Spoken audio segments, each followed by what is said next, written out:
What is up guys, I'm Matt CardFighter and welcome to this week's episode of CardFighter's 4. Today we're going over episode 8 of CardFight Vanguard G next. And before we get into it, I will issue a spoiler warning because I will be going over a lot of the episode. And if you haven't seen it, then I would recommend you go watch it and then come up to me. I'll wait.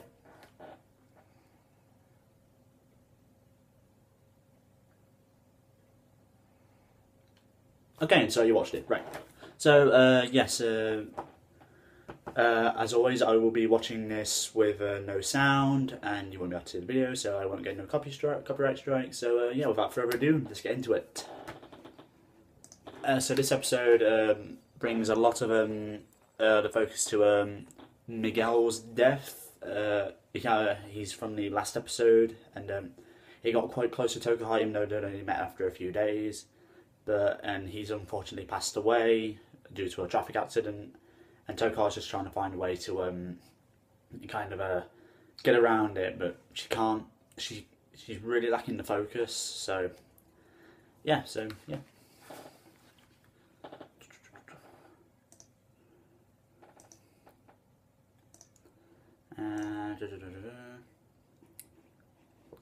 Yeah, so here we see Tocar just trying to put on a brave face. She's just trying to make sure that, trying to get people to see that she's not bothered by Miguel's death, but on the inside she really is, because he played near next to her as well. That sort of had a connection to Tocar as well, and like his dreams were very similar to Tokar's as well. Like he wanted to push himself to be the best he can. That's why he moved to Paris, started moving all over the world. Again with Tocar, like she moved to Paris to become to study abroad and become more involved in Vanguard, and it's just they have a lot of similarities. And just seeing her deck after Miguel's passed away, it does get to her, and it's up to it's kind of upsetting really, because you see Tocar just bright, young, beautiful, upbeat character, and just seeing her like that, that's kind of saddening really, because because she actually grew close with Miguel, even though she only met him after 2 days. Knew him for 2 days, but it's still kind of sad.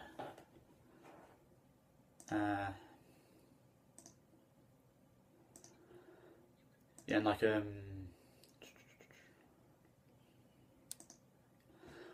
Jamie tries his best to cheer her up. He invites her to a fight, which is kind of sweet, because Jamie is one of those characters that tries to make his friends cheer for, if they're feeling upset, then he will try to make them feel better in any way he can.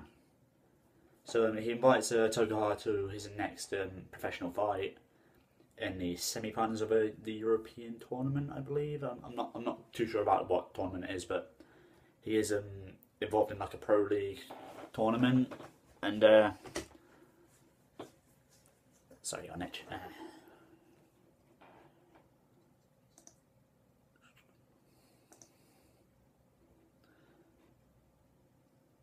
So here we see Tocar what's the word? Just remembering the short time she had with Miguel. I still don't think Miguel's dead, because he was introduced way too early, and to have him die in the exact same episode he was introduced just doesn't really make sense. But for the series' sake, I'm just going to say he's dead. Nothing we can do about it. He's gone. But in my personal opinion, he ain't dead. But yeah, here we just see all the times, a lot of short memories. They went up the Eiffel Tower, they had lunch, they walked in the sunset. It was a very nice scene. I'm not gonna lie. This episode is definitely trying to make you feel sorry for Tocar, because she just pretty much lost a really good friend. So yeah.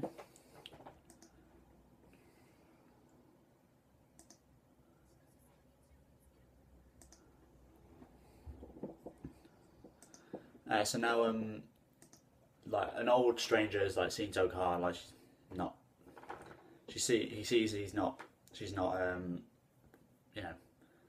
her usual self. I don't know, because they're strange. I don't really know how to say that, but he starts giving a lecture about the Eiffel Tower, how like it pretty much shares the same sort of resemblance to Miguel as well, in a kind of way. Like the guy who built the Eiffel Tower was shunned for it, and he didn't care. He wanted to build it, and now they all look up, and now all the people now look up to the Eiffel Tower as like a symbol of greatness or whatever. I don't. And then that sort of inspires Tocar to like carry on, like, you know, just sort of perk up and.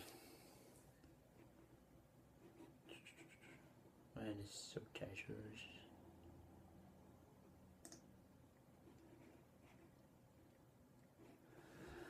So now we see Tocar challenging Jamie to a fight, and she actually does make quite a lot of ground, cover a lot of quite, like, push Jamie into a corner nearly, and it's actually quite a good fight, even though they, no, pardon me, sorry, even though they do skip out a lot of the fight again. Buster Road, come on. But yeah. Like, this skips straight to grade 3. Come on. Yeah. Togar, although like she's like trying to like moving on, she does see somewhat. She does still like see Miguel in places like right in this part, like she's fighting Jamie, but like she visions Miguel standing there instead of Jamie. So you can still see that she's still like mourning, I guess, technically. So yeah, alright, so now we're moving on to the fight, but although the fight is missing out like 3 to 2 turns, it's still a good fight. We still get to see like a lot of how Neo Nectar's played, how the bloom effect goes off. It's really annoying. And we also got to see Wave and how it's played. So although a lot of the turns are still like just missed out, they still do like cover a lot of the skills in detail to an extent, which is alright, I guess, but I would still like to see the full fights. I'm sorry if I'm waving my hands again, like, it's a habit. But I would still like to see the full fight, like from the start to finish, all the way from grade 0 up to grade 3. So yeah, it's kind of disappointing, but still a good fight in general.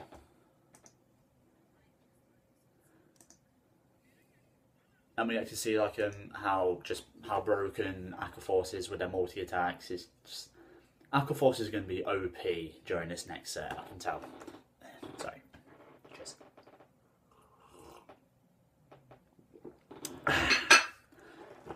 Yeah, so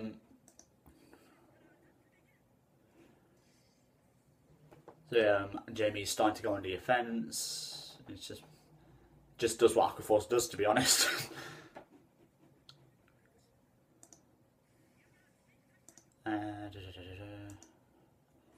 So yeah, now we see what Bloom does, and they just like adds ridiculous amounts of power to all the rear guard. It's just fucking language.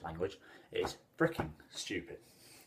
But yeah, you definitely see like you definitely see Tocar trying to. What's the word?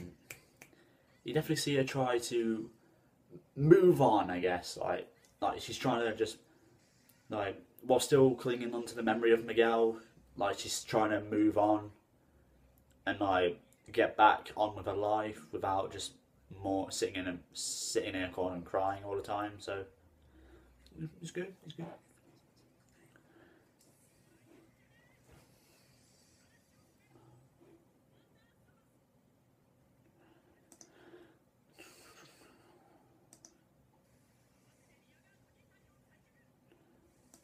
Sorry if I'm being silent for this time, though. Just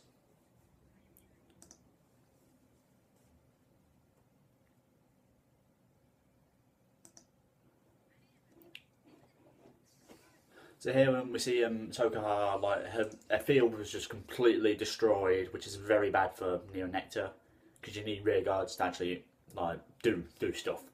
And Jamie is responsible for that, because like his stride with Commander Favus just like completely demolished her field, and now she's like made a really good comeback. Like she managed to stride and call out a bunch of like units, and just get massive power boosts as well. So like she pretty much made a comeback from nothing, which is really good, because it definitely sees like how well New Nicta can work under pressure, even against retiring decks, which are a really, really big counter for them. So yeah,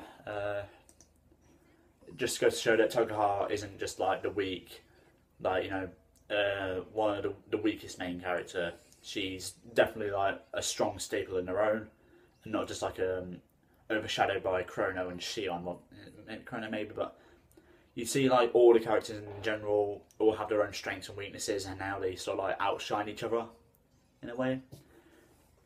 So yeah, I like that. Like they do. A lot of people don't like a lot of people just keep saying that Chrono is still the main focus, which he is, but I feel like this one's gonna be. I feel like this series is gonna be more of based on Tocar, Shion, and Chrono at the same time, instead of just focusing on Chrono. Because like I said, they've all got their own motives now for entering the Under-20 Championship. Like, you know, you got Chrono wanting to fight Kazumi, you got Shion because he wants to save his Vanguard club, and then you got Tocar just trying to carry on Miguel's memory and like pretty much live on his dream through her, if that makes any sense. So yeah, I like that. Like, it just definitely shows that Bushiroad are trying to expand their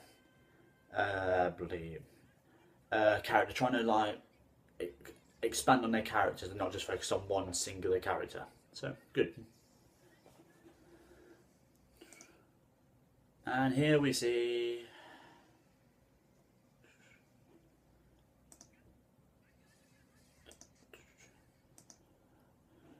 now we see Alka Force's absolutely broken GR. It's just ridiculous. Storm of Lament, Wailing Phallus. It's just ridiculous, guy. If you don't already know what Phallus's new evolution strike does, it is ridiculous. Like when this unit attacks them, for every rearguard that attacked the first time before this unit attacked, you can retire one of your opponent's rearguards. There as many attacks. Say like you attacked it. Your Vanguard was the 4th attack. Then you get to retire 3 rearguards, and then his other skill is similar to that one, except you gain power instead of retiring rearguards. So if you have rearguards attacked, if you attacked with 3 rearguards, and then you attack with that, he's gaining 15,000 power. You're retiring 3 rearguards, and to top that all off, you can't guard with grade 1 or higher. Fun. But yeah, Aqua Force is definitely going to see a lot of a lot of action, I guess you could say, in the upcoming tournaments and all that. So yeah, you can definitely see that. Although Tocar managed to make a comeback, like Jamie just says, "Oh, well, I can make a comeback too," and just pretty much just finishes off Tocar in just one attack, and you definitely see why he's like pretty much one of the pros in the EuroLeague, I guess you could say.